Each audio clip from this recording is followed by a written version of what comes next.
Today is January 30th. We are getting closer and closer to spring training.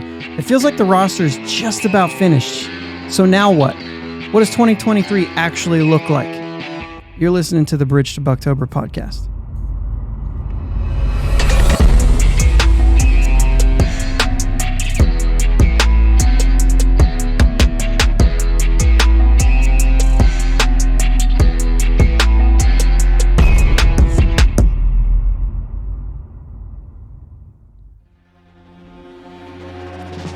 Yins, guys. Thank you for listening to the Bridge to Buctober podcast, where we talk all about them Pittsburgh Pirates and that.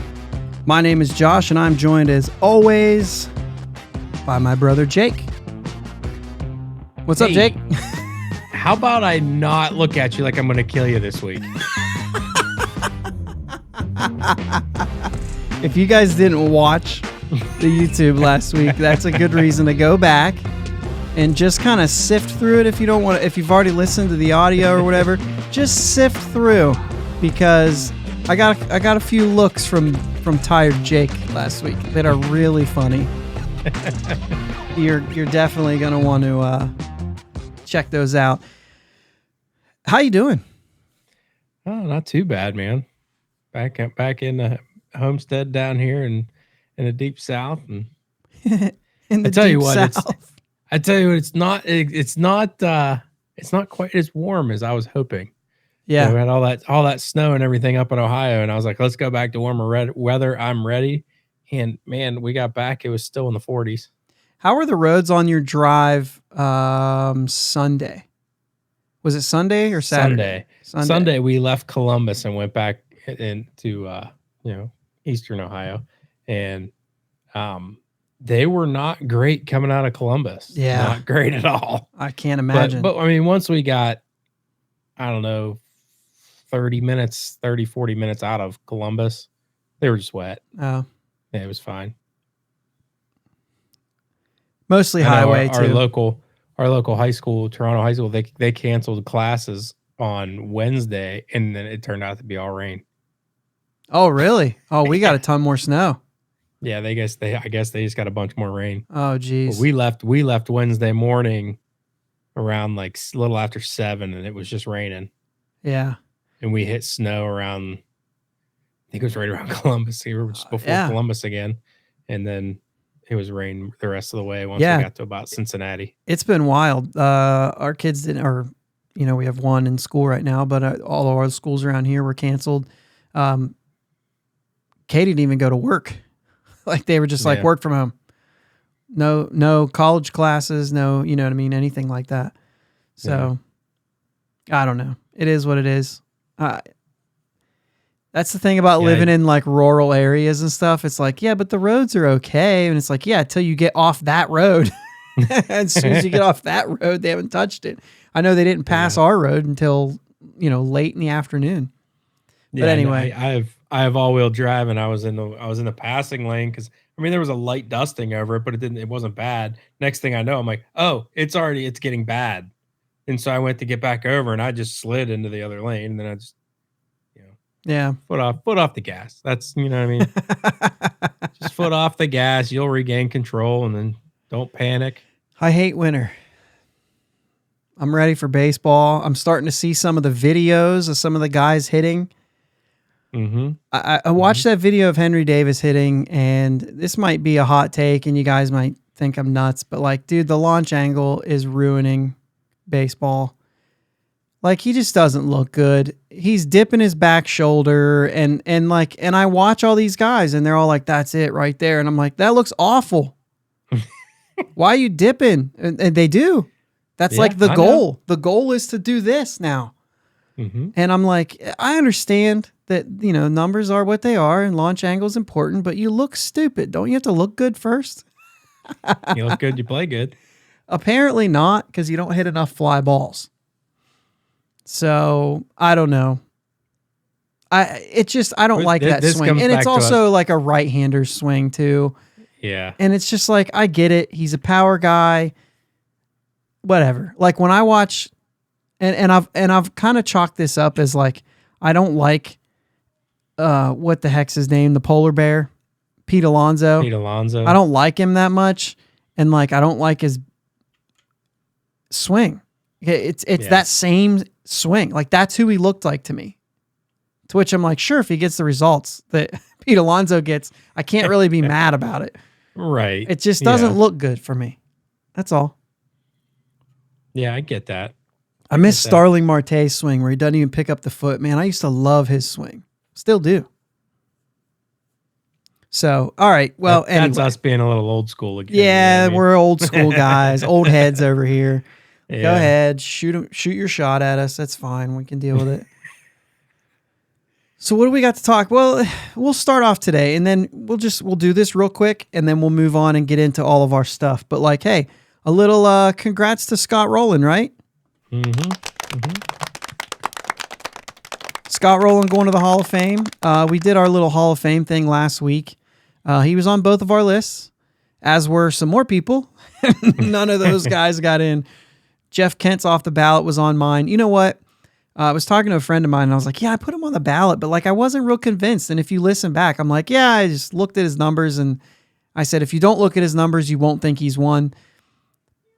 I thought because of the fact that it was his last year on the ballot, that was going to be his only chance of getting in.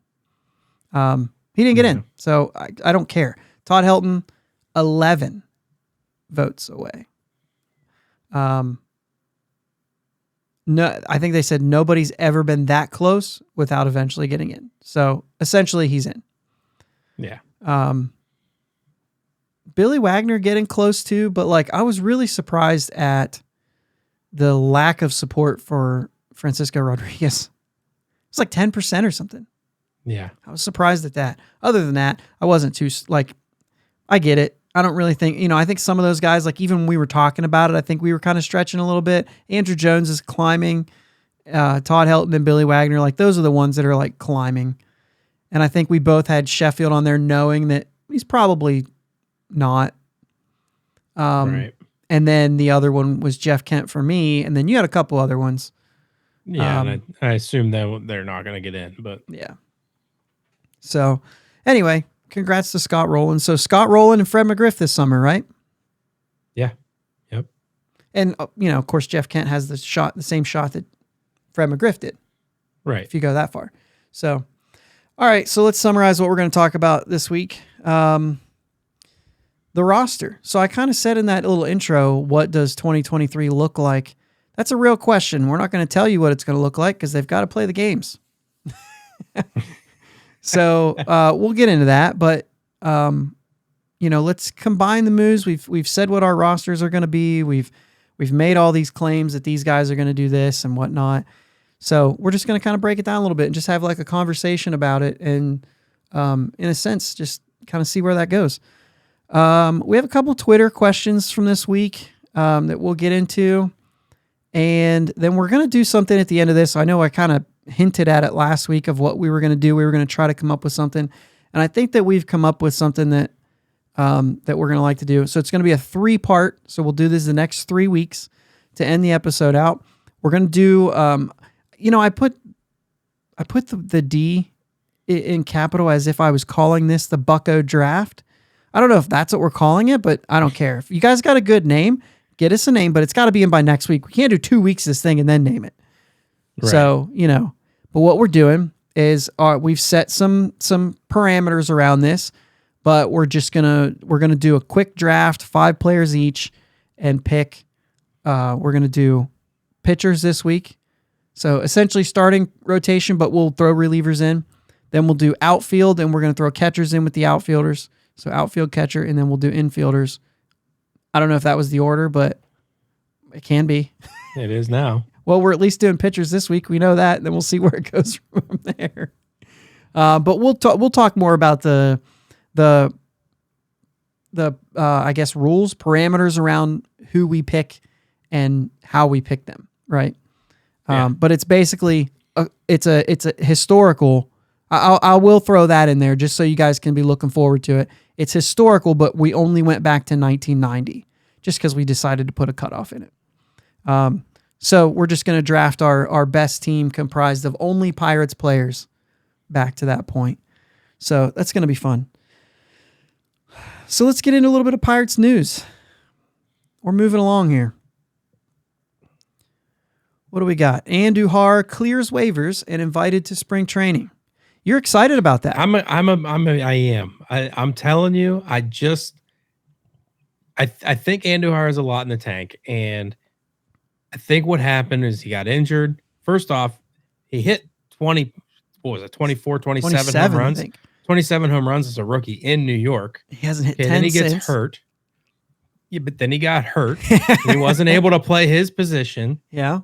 Why? Got bumped to the outfield. Because of somebody came in and got it and took it. Urshela. Yep. Urshela took it over. And then he comes in and he tries to do something he's not comfortable doing, and he struggles. And what happens in New York when you struggle and you're not they like eat you Aaron alive. Judge? They eat you alive. He can come here. He can relax. He can figure out what's going on. He can play first base at AAA, a place that we don't have a lot of depth at moving forward. And he could. I'm not saying don't. I'm not like Miguel Andujar's our next first baseman. Boom, sold. I'm just saying, like he could, something could click there. He's 27 years old. Yeah, it's not that old, and he could play here for a few years. So Jake said, don't, because I rolled my eyes at him. Yeah, and but I will say this though, just to kind of clarify here, I was kind of my thought process there wasn't, yeah, he's not going to figure it out. My thought process was I don't know if they're going to have him play first base. No, I don't either. Okay. But that's a spot that we don't have a lot of depth at. Well, don't play him in the outfield. We got a million guys out there. Yeah, but I just think in AAA right now, you're going to see Mason Martin and what's his name? They're going to be there because that's what one of those two have to step up. What the heck's his name? That's fair. Nunez. Malcolm Nunez. One of those two have to figure first base out, or else we're going to free agency for first base, right? Or somebody else. They need to figure out their swings. I mean, both of them played first base. They know how to play first base. I think they're more worried about at-bats. I would say Mason Martin is more comfortable defensively there than Nunez is. But yes. But you know what I'm saying? But they're going to get their reps at first base. Yeah. I think Andujar's in the outfield or just flat out DH. But I don't. It doesn't change any of what you just said, right? It's just right. My thought process was when you said first base. That's the only reason So I just wanted to clarify that. But I'm just saying he's a corner infielder by trade. Yeah. He's a third baseman. Third baseman. So we're locked up for third base. Right. Well, yeah. That'll be interesting to see who gets to play there every day in Indianapolis. And I mean, chances are it's Triolo, right? But I wouldn't be surprised if Triolo, I mean, there are some guys out there who say, watch spring, and they think he has a shot of making this roster. If he doesn't, and he goes to Indianapolis, which is what I assume will happen because we understand how they work most of the time, I look to see him play a fair amount of shortstop, just because they are going to be looking at anyone they can, that if something would happen to the shortstop position in Pittsburgh, they're going to need somebody to step in. And if he's playing it well, I wouldn't be surprised to see it. Yeah. So the glove is there for him, right? So, you know what I mean? Right, so I don't know. It's going to be interesting to see how they go through that. But Andujar clears waivers. And to me, when I looked at this, obviously we recorded before this happened. That happened later Friday night. And, I kind of thought about this and I was like, that just surprised me, not because I didn't want it to happen or because I didn't even think about it. What surprised me was that we included him in all of our things because we assumed first and foremost, regardless of what we felt about him, that they liked him and they wanted to see more. He was the first guy they locked up as far as arbitration guys. And it was way before the rest of them. And so they were aggressive in that. And it just really felt like, oh, this guy is their guy. They're going to wait him out. And I mean, he only played 9 games with us or something goofy like that. Yeah. So they really didn't see him. And in a sense, it looks like that's what they're doing with Valade. They're just saying, we haven't seen him yet. We want to wait till we see him before we do something with him. And that's been really surprising to me. And maybe the same with Connor Joe. But the more I thought about it, Andujar has no options. Mm-hmm. Andujar already has a contract for $1.5 million, almost $1.6 million. He's almost double the price of what those other two guys will cost. And it's not about let him go to see if somebody will take on that money. No, it's literally no one is going to claim him. Because if they claim him, they have to take the contract with him. No one's going to do that. Not that that's a lot of money, but like for what role he can legitimately fulfill today, guys, in January, your roster's mostly full. Yeah. And so there's only a couple teams who would do this. And so I thought it was a really kind of a big brain move in a way, because you assumed he's going to make it through this. And he's going to accept the assignment, because if he doesn't, he's getting a minor league deal somewhere. Right. You may as well get your $1.5 million and play in the minor leagues. Yeah. So, and not only that, but I'm sure there was a conversation in the background, like he's still going to spring training and he's still going to get a shot to make this roster. All that means is if Connor Joe or Ryan Valade or one of these guys completely falls off the table, or someone lands on the 60-day, like we talked about, you got Heineman to add on. If it keeps coming, then you have a spot. And if he really earns his way onto that roster, he could still be there. I really don't. I think that his chances are definitely slimmer. Yeah. But there's still a path for him to be there on opening day. I'm not saying he's going to be by any shot. I'm not. I'm just saying the path is there. And I think that's what a lot of what we're going to be getting into here in a minute. But let's move on real quick, because I want to get to that conversation. International signing Jun Seok Shim from Korea. They're doing this one up, right? I mean, they're excited about this kid. Yeah. And I've been like, yeah, he's 18. You know, we'll see him. We'll see how he goes. And it's going to be a long time before we hear. But like, this is big, I feel like. And maybe they're just doing this, but I don't think so. I think this is a legitimate excitement. I think they feel like they really got somebody special. I mean, he's 18. He's 6'4", 215 already. Yeah, he's a big kid. I like it. I mean, throws hard. You see some clips of him, and pitches look like they're shaped well. I don't know, translate that to a Major League Baseball. You don't know exactly what you're going to get, but I don't know. But there's development time, right? 100%. So all of that still to happen. Yeah, I mean, seems exciting. It's time to just, develop and execute on that. Another little hint to what is coming. I don't know. I'm looking at the time here. I have all those numbers listed. We do get official numbers now. Answers a couple questions of numbers if people care about numbers. I'm going to go ahead and pass this one up unless there's anything that sticks out to you. I think it's interesting that Travis Swaggerty gets a single-digit number after playing 7 games, or not even, after getting 7 at-bats. And Jack Swinsky stays at 65 as rookie number. Do you think that's his choice, or do you think they just maybe haven't had that conversation yet? Yeah, I'm not sure on that one. Maybe he just liked it. I don't know. But the one that was interesting to me was Austin Hedges taking 18. That's going to be that's a tough number. I mean, yeah, I don't know if it's necessarily. That's a good point. I don't know if it's necessarily a tough number. Okay, so you're going straight to Kendall. Yeah. And just saying, because of that. I can see that a little bit more, but I mean, like, we didn't say like, I forgot that Ben Gamel was even wearing 18. Right. But I didn't think about it I think that it's been an important number, but I don't know. It's interesting. Yeah. You wonder how much, guys think about it. I know that, we've been told that we care way too much about uniform numbers. Or not even way too much, but more, we like them more than other people ever even pay attention to them. And I think there's some players out there who maybe don't care. But for the most part, I bet you guys do. You know what I mean? Yeah.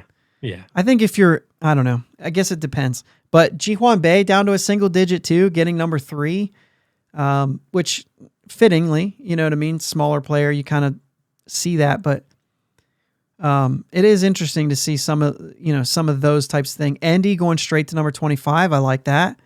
Don't give him one of those rookie numbers. I like that. It's a good one.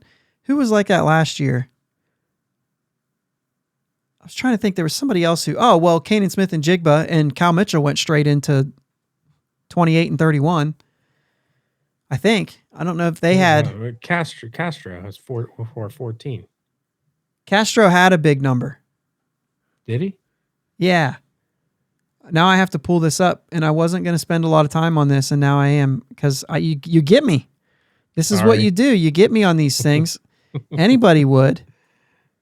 All right, Rudy, where are you at? Right there. So Cal Mitchell only wore 31. Smith and Jigba only 28. Yeah, Castro wore 61 and 21, and then last year moved to 14. Gotcha. So like 64. Did I say 61? Yeah. I saw the 21. 64 he wore. So like that's what I was thinking. Like, you had Jack Swinsky wearing 65. I just thought for sure. Yeah. That number would change. You know what I mean? But apparently not. Apparently all it takes is get 9 at bats. So Swaggerty had 9 at bats, and you get to change your number. 10 games for Ji-Hwan Bae. You get a low number. But not Jack Swin. Like I said, it's not the end. It's not the end of the winter. He could still get a different net number if he wants. But moving on here. Numbers are fun. We like numbers. Mm-hmm. I tweeted out, if you guys follow me on Twitter, I tweeted out this big long thing about numbers that I thought was really interesting, and probably most of you are like, why does this guy care? All right, so let's talk about this. It's kind of the big thing here. Roster construction is pretty much finished, right? So you've got your design, you've got your construction, you put all this roster together, and you're sitting here, we're making opening day projections. We're thinking about how we can do the lineup. We know basically who's starting most positions. Derek Shelton did say that second base is an open position, he said yesterday or today or whatever day. So it is a full-blown competition is the way he basically said it. That's paraphrased. I don't know if that was exactly, but that's what he means. Like, it is not Castro's to lose, apparently. Right. It is a competition. They're going to have to go and battle it out. And I would imagine that includes Castro, Bae, and Marcano. Regardless of how many people want to see Bae in center field, I don't see that happening. He's a second baseman first, and he'll help out in the outfield. I could be wrong. I'd love to. I don't mind being wrong. It just means we get to talk about more things, but I just don't see it happening. Right. So with that said, we've got the starting pitchers. We've brought in Rich Hill. We brought in Vince Velasquez. The bullpen looks to be rounded out. I've seen a lot of people talk about how our bullpen is going to be the death of us. I've seen other people who've said the bullpen will probably be the only reliable thing on the team. So that could really go anywhere, and I guess that's the point. You've built your roster, and now where does it go from here? Where do you see? So I'm not asking you to, they're going to win 70 or 80 games. Like, I'm not asking you to do that, right? And we may develop some of those beliefs and some of those thoughts as we go. And I'm a little reluctant to do so. We've done it every year. I'm usually wrong.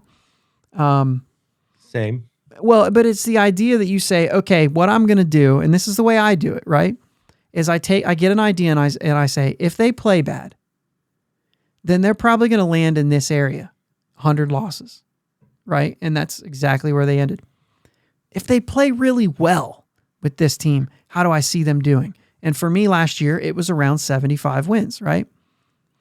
And so I figured I'm picking somewhere in between. And I don't remember my exact pick, but I think I picked like 68 to 71, somewhere around there. I think it was like middle of the tier, 92 losses or something like that. I forget or maybe it was 90. It might've been something like that. Right. And so it was somewhere in that range, that I thought this is where it is, because I could see them playing well and getting this high. I could see them playing poor and getting this low. This team's no different. Does this team look better than last year on paper? Absolutely. Absolutely. So let's kind of break it down a little bit. I mean, if you were to say, if you just look at the infielders, are you looking forward to this? Do you think this is an improvement? Or do you think there's still a lot of question marks? Like, where are you at with the infield that we have right now? I mean, I like what we have right now, and especially if there is a spot that is an open position, Yeah. that's just going to drive people to work harder, and you're going to have to outperform your peers, and it creates that little inside competition, and that's good for development. That's good for just reaching and getting that little bit better. But I like what we're looking at on the infield. First base is just unbelievably better. Yeah, and it's about league average, right? Yeah. But it definitely, It's not like yeah, exactly. But it is a vast improvement from last year, even going into the year. I know that's going to be major, like improvement when I look at the team and I say, well, last year we had Yoshi starting the year, and I assumed we were going to be the worst first base in the league, and that's what I said, right? So whatever. But I mean, you have confidence in these two first basemen. They're going to be, I don't know how they're going to work them in. I don't know how they're going to use them both. Especially with McCutchen here, probably taking the bulk of the at-bats at the DH spot. I'm not sure what that all looks like, but dude, I'll tell you what, you're going to compete to play hard, or you're going to compete to get at-bats. I mean, and so I think that there's positivity there. I'd rather have, too many good players than not enough. I think on the other side of the infield, though, I think your question marks, to stay on that side, your question mark is second base, because it's an open. I like the positivity that you put there, but what it means is that we don't know, and it's a lot like second base was last year. We just don't know. Somebody has to step up and do something. Yeah, and I get that, but I feel like our potential candidates are better. You like the group of Castro, Bay, Marcano better than Castillo, Tucker, and Newman. You know what I'm saying? Like, that's where you're at. Yeah. And that makes sense. And then obviously Josh Van Meter came in and played in front of all of them. I'm just kidding. I mean, he kind of did, but still. Yeah. Remember that time I wasn't going to give you a look? Yeah. No, you're fine. That's not really even, you're looking through me. Oh. Anyway, on the other side of the infield, I think those are two players who are primed to make the next step forward. And I think that's one of those things where for young players like that, it's not always about see, well, what'd they do last year? It's more about what are they going to do this year. I mean, we've seen that Ke'Bryan Hayes has potential at the plate, and it hasn't happened other than the short stint that he came up at the end of the year.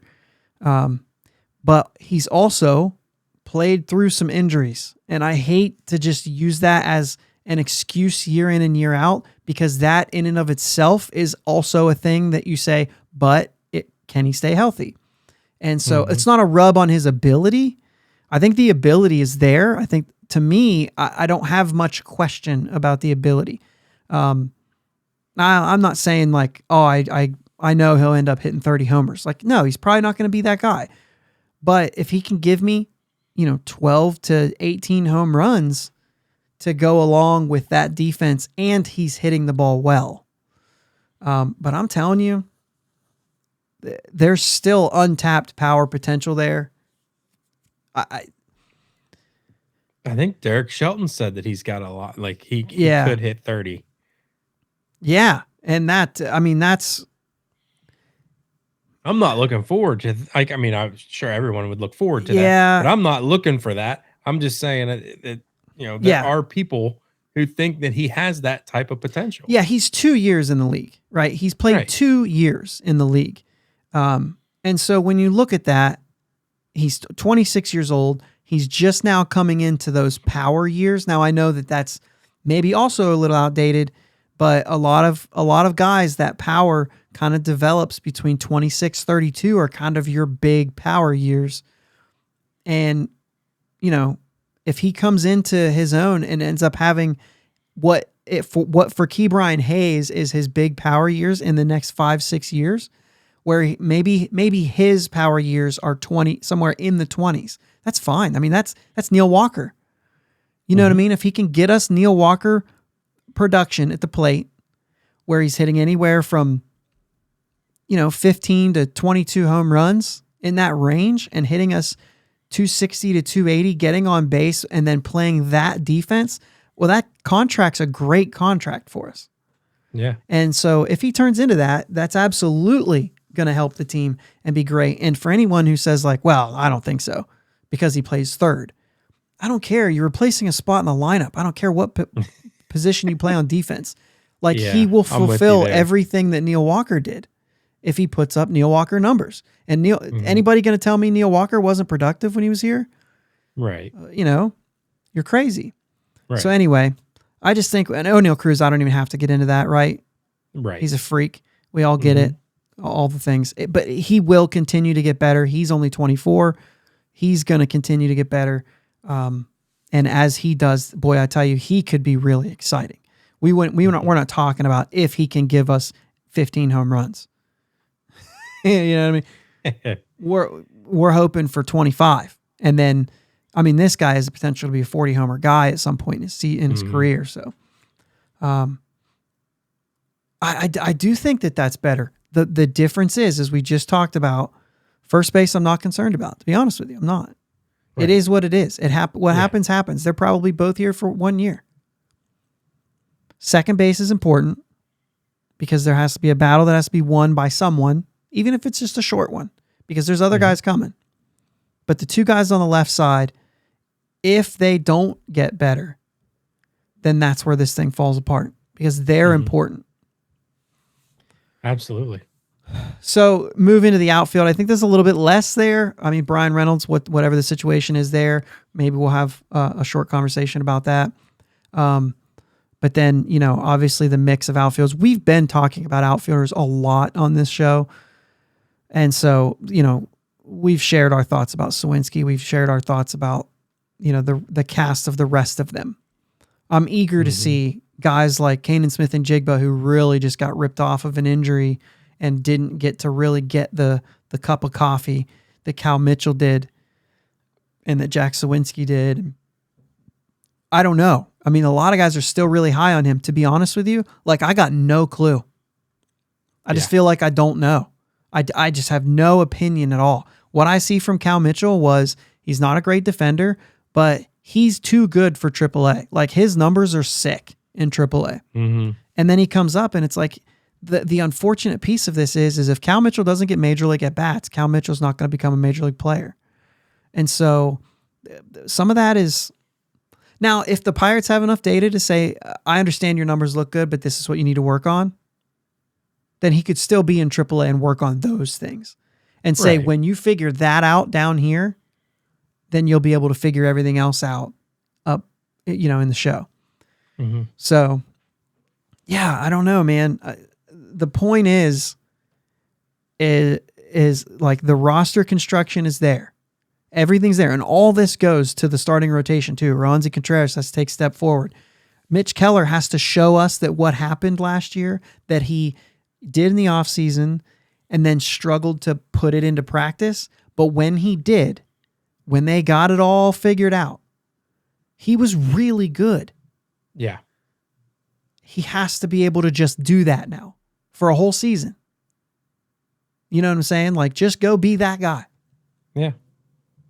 And, you're going to come out of this. I mean, projected ERA right now on Fangraphs is 4.38. It's got to be lower than that. Absolutely.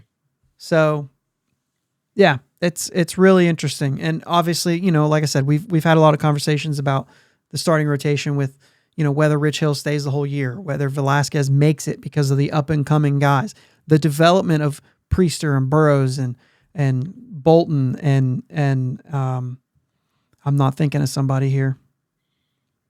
Did you say Burrows? Yeah. Ortiz and Oviedo, like those kind of guys. Yeah. Like those guys, as they move forward, are very important. Very, very important. And we are, as fans, we count on them because we're excited about them. But like, all this has to be executed, and it might not be by some of these guys. One of these guys could end up hurt and then miss a whole year, and then we're saying the same things this time next year about that player because we didn't even get to see it.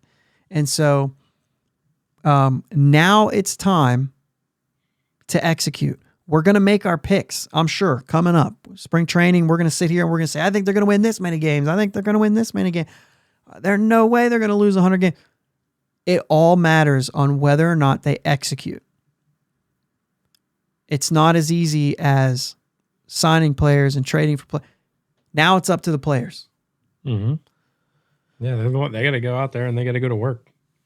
Let's go ahead and take a break and get into the rest of this. But before we do, I had something I was literally going to ask you on that topic before we went to the break, and I'm already forgetting. Looks like we missed it.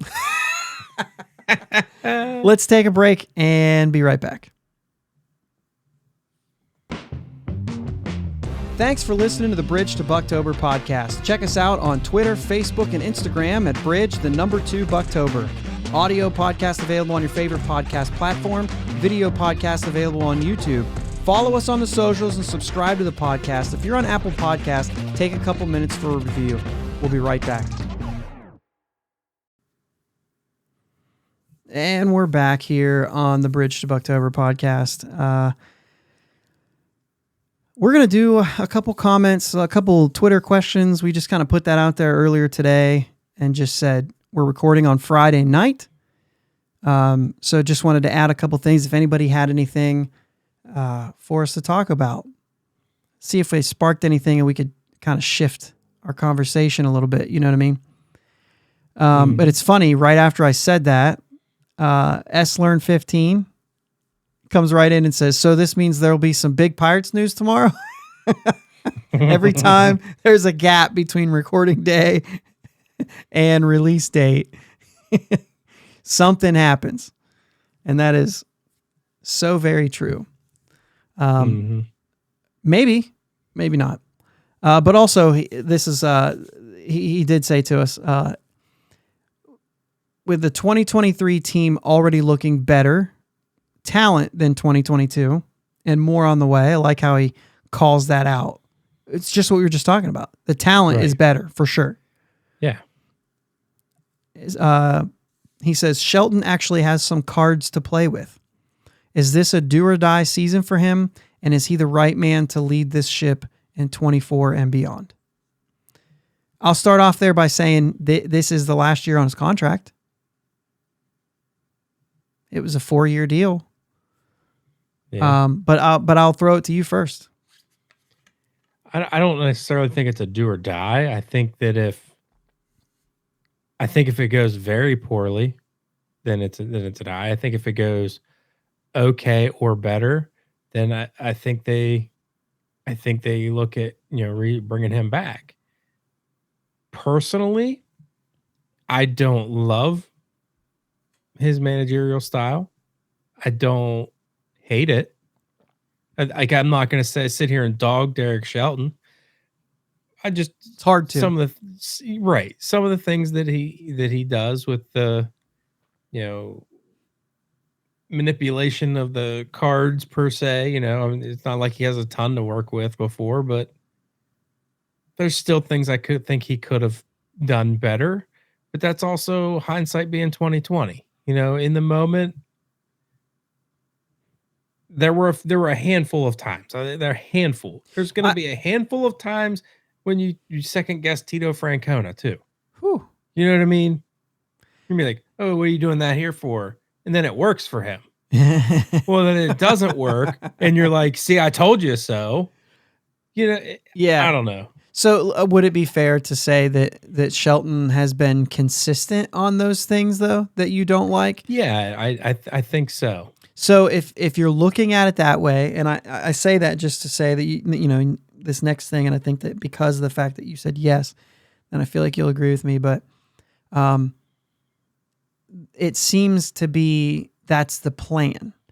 You know, they all come up with their plan, and if he was kind of all over the place, like you did this and then you left this guy, you left this guy in, but then you took this guy out, or vice versa, and then he pitched 2 innings and his guy pitches 1, and what's your reasoning behind that? Like, why are you inconsistent? He was very consistent in the things that you disliked, and that's the part where I'm like, well, then that tells you that if I'm speaking it into benefit of the doubt, I'm saying they have the data. They know more than we do because they see the players. We know that to be true, those 2 things to be true. And what you disagree with really is the plan. But then if you're not saying it is nice, you say like, they just got no clue what's going on and their game plan sucks. So, you know what I'm saying? Like, it's one or the other, and I'm better with the first one than I am the second one, obviously. But it's still a matter of opinion on which one you think it is. I tend to always believe that even though we like to complain about the moves that are being made and all these things, I tend to always believe that, like, if I had the access to the same information that they did, I wonder if my opinion would still be what it is, the one that I shout on Twitter about, right? You know what I'm saying? Right, I wonder if it would be the same, because I don't get to see these guys practice. I don't get to have conversations with them and find out what they want and what they're striving for. Yeah. I just don't know these things, and none of us do, right? Because we don't have relationships with these guys. And I think if you did, I think it would maybe change your perception on some of these guys. Maybe some of them, it'll change your perception for the worse and some of them for the better. But the point is, they know more than we do. And sometimes it's not just based on results, but it's based on ability and talent and things like that. As far as that goes into Shelton, I would say kind of the similar as you, is I would say it's not really a do or die, but a don't and die. Like, because the thing is you have to define what do is. Right. It's not playoffs. So it depends on what do really is. If you see progression, he's doing. It's just kind of hard to measure.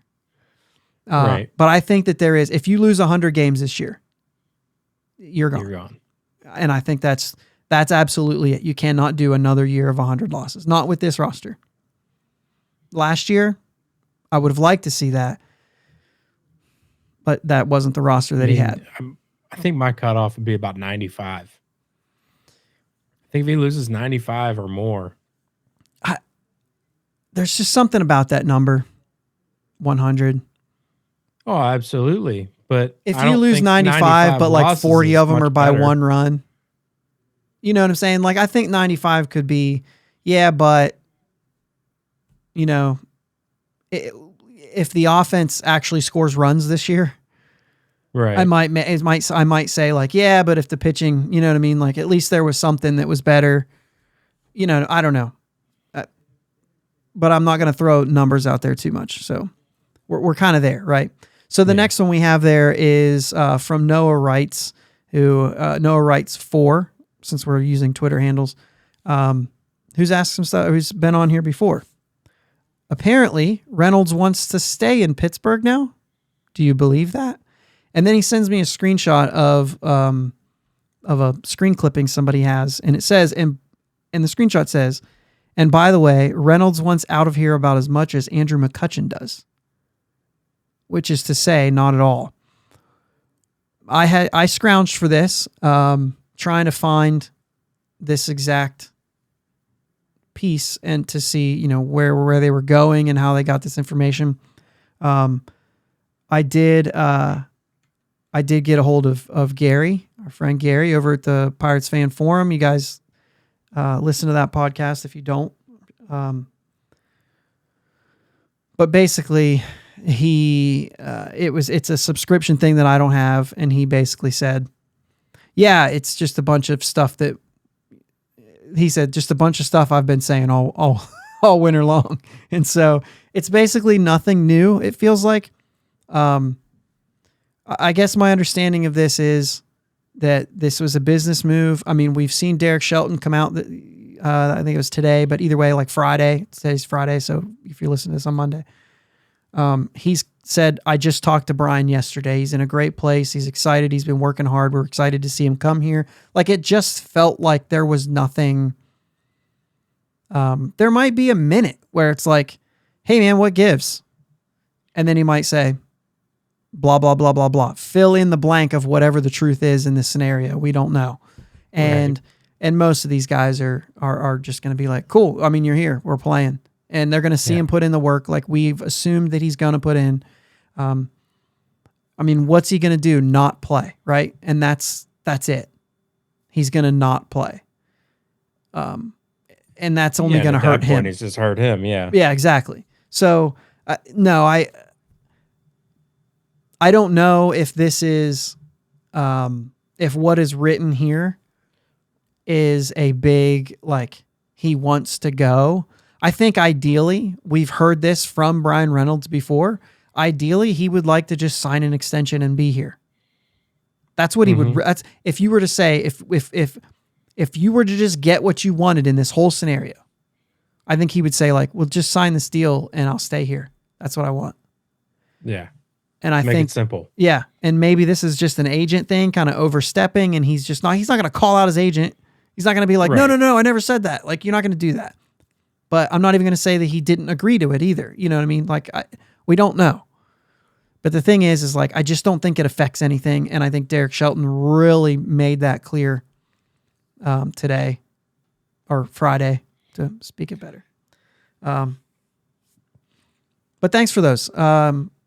Those are the two that we picked out there because we want to get into this last little thing, and I'm kind of looking at the time and seeing where we're at, and we're trying to keep moving here. So we're gonna do this little draft thing, and we have from 1990 to current, and that's basically your pool of players. I didn't really put anything else. Like, it doesn't have to be he has to have at least played nothing. I don't care if he played 3 games and you want to draft him and he was great for those 3. Like, if you want to draft Luis Ortiz, who pitched 5 games last year, you're free to do so. You know what I'm saying? Like, you can do whatever you want. And essentially, we have 5 players. You can pick a 5-man rotation. You can go 3 and 2 with some bullpen guys, 4 and 1, whatever you want to do. So we did flip a coin before the episode, and I won that coin because you called Tails Never Fails. And it does never fail, but in this case, it was heads. But Tails still never fails somehow. But I get to pick first. I don't know how that works. But anyway, let's go through our draft real quick here. I'm pretty excited to do this, and I want all of you guys to comment because we're going to leave somebody off this list that you thought should have been on it. And also, I want you to let us know whose pitching staff you like better and whatever else you want to say. But hit us up on Twitter. If you're just listening audio, hit us up on Twitter, Facebook, whatever. If you're watching this on YouTube, write down in the comments, man. Put it in there. So I have a little board here, and I can share my screen. We can put it up, and we're gonna go through this. So as for the number 1 overall pick, I choose Doug Drabick. I told you, it's easy.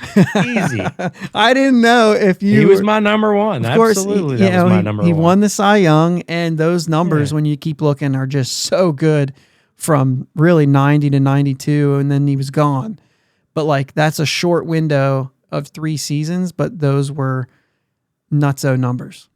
Yeah, but his numbers were good pre-90 too. Oh, yeah. Like I said, but you can't... But we're only doing 90. We only go to 90, so you can't do that. I only looked at the numbers starting from 1990. That's fair. So with my number 1 pick, He's actually a guy I'm not super stoked to pick number 1, but the numbers don't lie, and I got to pick Garrett Cole. Yeah, he was my number 2, so you're 100% right. I was surprised to see how convincing those numbers were. Yeah. Because I just remember, like, he had the one, I always tell myself he had the one really, really, really good year. Mm-hmm. And that was the last of the 3 playoff years, the 2015, right? And then I just felt like 16 and 17, there was just the home run trouble and the ERA went up a little bit, but like the numbers still stood. Yeah, they did. And it didn't hurt him enough. So yeah, no, it's super good. I have mine and I kind of have them flip-flopped. I've got 2 guys here. And I'd imagine you're looking at the same numbers I am. I'd imagine if I don't pick one, you're going to pick the other one. So I'm just trying to think about who I liked better. I'm going to go, and oh man, I just don't know if this is the right move or not, but I'm looking down my list. All right, I'm going to go with Francisco Liriano. Okay. So go ahead and make your pick because I know who it is, and then we can. Do you? I think I do. Because I got 2 guys right now that I'm. Was Liriano one of them? No. Oh, I mean, he was on my list. He was on my top 10. But not. He was on my list. But he wasn't a 3-4. No. Okay. No, he was not. I picked the wrong guy then, and I put Liriano 3, and then I put the next guy I have on here 4, and then I drew arrows to flip them, and then I didn't flip them. All right, who you got? I'm gonna go ahead and just take.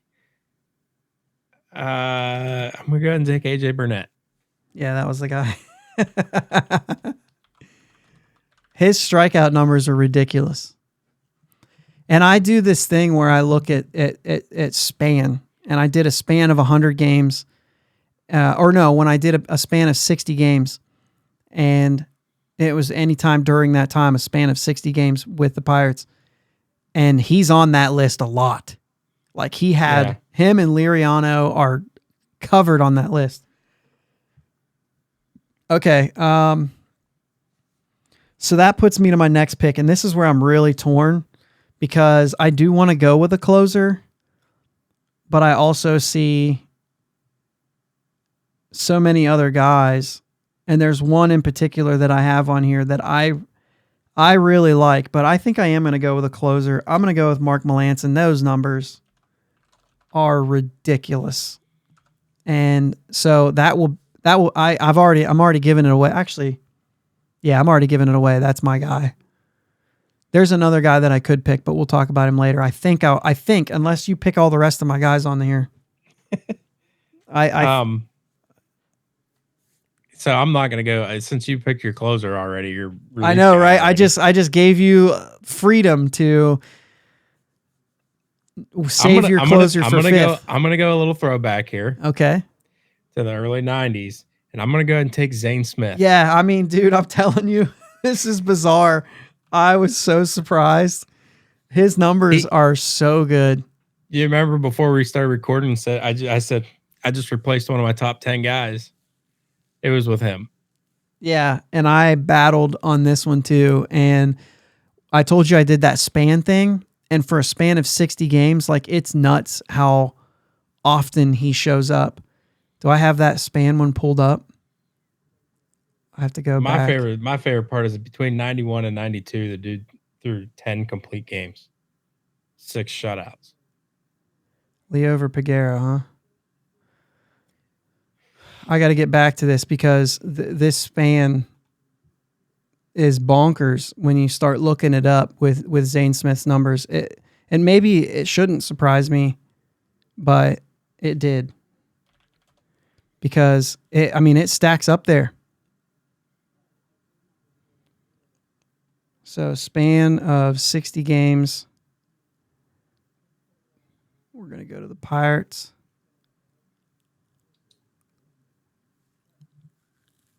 Oh, I should have picked starter. We're going to see a lot of relievers popping in here. Davidas never ask us. That's nuts, right? Mm-hmm. Okay, starter. What? Nothing. Josh Fogg. Oh, that's because I went the wrong way. Davidas never asked us. Showed up on there because it was the worst. Descending. You saw that, and that's why you're Yeah. laughing at me. I was like, I don't remember seeing him. Okay, so here you go. This is a span of 60 games. Look at Doug Drabick at the top of this thing. That very next guy is Zane Smith. Drabick, Zane Smith. Here's Zane Smith again. Zane Smith again. Zane Smith. I mean, dude. Mm-hmm. Now, I know a lot of this is in the same time, but like it's there. It's written there. You see all these guys that are already on here. We've picked them all already. Yeah. All right. Let's keep moving. So you got Zane Smith here. He actually wasn't even on my top 10, but I did see that. So I'm going to go next. I'm going to go with Jamison Tyone. And this is, I know it's kind of interesting, but like he had his spans of when I organize it a little bit differently, in those different things, like he's up there. This is the wrong one, but number 6 on the list in strikeouts, 3.67 ERA. So when I flip that thing, it's a little bit higher, but where's he at? Right here. Some of the numbers I thought I liked him. This one isn't by starter. I don't think you need to defend this pick very much. You know, some of the numbers aren't quite there, and that's why. Like 6, I guess all these guys. Francisco Cordova's on that list too with the strikeouts. But where's he at? Jamison Tyone. See, like he's 16th in ERA, but I don't know, man. I liked a lot of what I saw. Anyway. Yeah. Anyway, well, here's where I got a lot of guys left that I would love to pick. Well, we can talk about those guys after. I know. Well, I know. But I'm going to go ahead and go 4 starters and a closer as well. Okay. Even though I really want to put 2 relievers at the end. I don't know. I'm going to go ahead and take Joel Hanrahan. Okay. And I haven't decided if I'm going to take another one of my relievers. I got you. Okay, so now I have 2 to pick from. Actually, I have 3 to pick from. 4 on my board are still available because you went Zane Smith, and I did not have Hammer on my list either. But I will say this.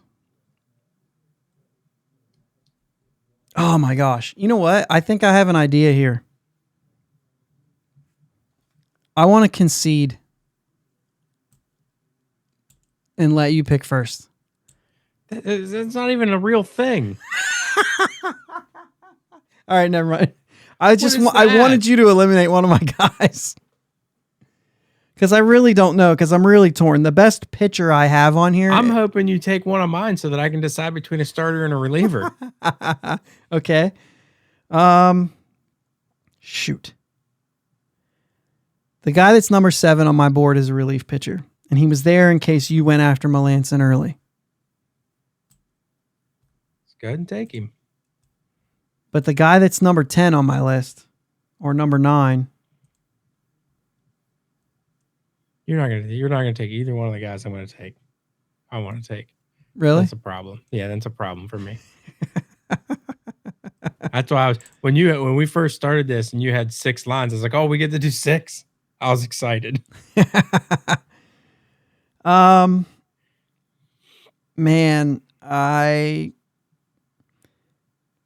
and it's weird because you can't talk these through out loud in case you're going to pick somebody.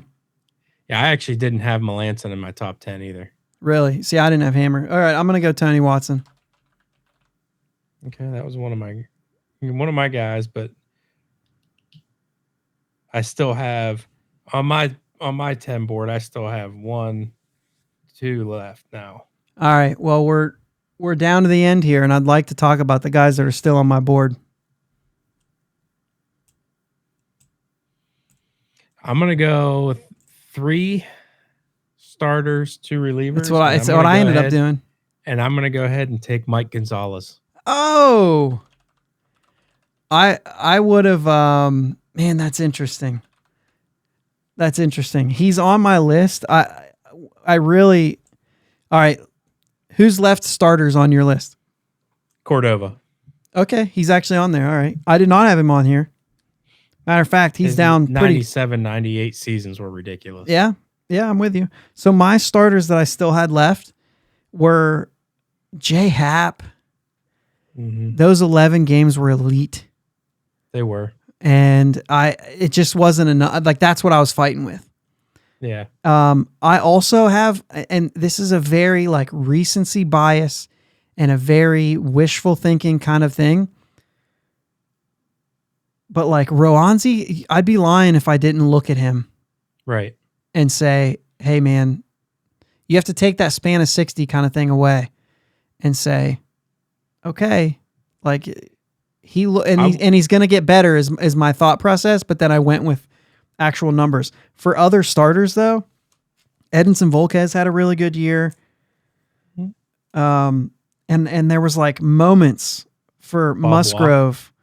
Bob Walk, yeah. When you look at the whole, like when you look at the numbers that he put up in the range that we're talking and everything, you know, it's a little different. So yeah, that's my starters. I also was really close on a few relievers. Actually, Hanrahan, where's he at? Like, I don't have him written down. I'm sure that was a mistake. But I have Bednar written down, and I have Jason Grilly, and I have Jared Hughes all written down. Jared Hughes. I mean, dude, the body of work was ridiculous. I had Bednar written down. I had Damaso Marte written down. Oh, okay. Damaso Marte was a stud. Grilly. Charlie Morton. Stan Belinda. I didn't write Stan Belinda down. A lot of innings. All right, so here's what we got. We got Drabick, Liriano, and Tyone. And my back end is Watson, Melanson. And you went with Cole, Burnett, Smith, Hanrahan, and Gonzalez. So you guys got to let us know who won this. I thought maybe we'd get an idea. I like my bullpen better than yours, but I'm not sure that Tyone stacks up like body of work in Pittsburgh with all the injuries and everything. The talent was there, but the sneaky Zane Smith pick, I think that's the breaker. I think Cole Burnett and I don't know though. Cole Burnett might be better than Liriano. I think this is a close one. Yeah. But this is fun. Next week we'll do outfield and catcher. Pick 4 outfielders and a catcher. I guess you could pick 3 outfielders and 2 catchers if you wanted. These are our rules. We can do what we want. All right. Real quick, G-Man Choi is going to be the first Pittsburgh Pirate ever to wear number 91. And that's what I have to say to close this out. First ever, man. That's what you got. Yep. You got anything else? I think I'm good, man. All right. This was a lot of fun. We're going to do this again next week with the draft. Like I said, we will. We'll stick to the outfit stressful. thing. Yeah, it was a little bit. I think that's what's fun about it, maybe. I don't know. Now you have a whole week. I'm already second guessing like one of my picks right now. Who would you have done? Already like for whatever reason, I did not like Bednar probably should have been there rather than Hanrahan, but I didn't pick him. The draft's over. Picks are locked. I'll have to put these in the archives. I'll have to put these in the archives. No, they're locked, man. They're locked. We can have regrets. That's fine. Everybody has regrets. Yeah, no regrets. No regrets. Anyway, Next week's going to be interesting. I will put this out. there. The reason we're recording on Friday is because I have a problem with my mixing board. It's a very small problem. It doesn't affect us recording at all, but it is, an expensive piece of tech, and there is a problem with it that I'm dealing with, but I don't have to deal with it, right? And Rode is telling me you don't have to deal with that. Well, let's exchange it out. I've just been with them because they're like, it takes like 3 to 4 weeks, and I'm like, I'm shut down without it. I'm just shut down. And so with communication, I got them. I give them the tracking. They'll send me a new one. So we're trying to rush this so I can mail it out tomorrow. Hopefully we get to record on time next week. But if I don't get it, we'll try to figure it out. I don't know what it's going to look like. And if you're a YouTube watcher, there is a chance that you just look at a logo. It just depends on how much time I have. I know we'll be able to record the episode. So for those of you who are only audio, maybe we won't have some intro stuff going on. Maybe it'll be a little makeshift. Other than that, you'll get to hear the episode, the important things that you care about, hopefully. But anyway, that's all I have for this week. And Jake, let's go Bucks. Oh, why do we always do it at the same time? Let's go Bucks.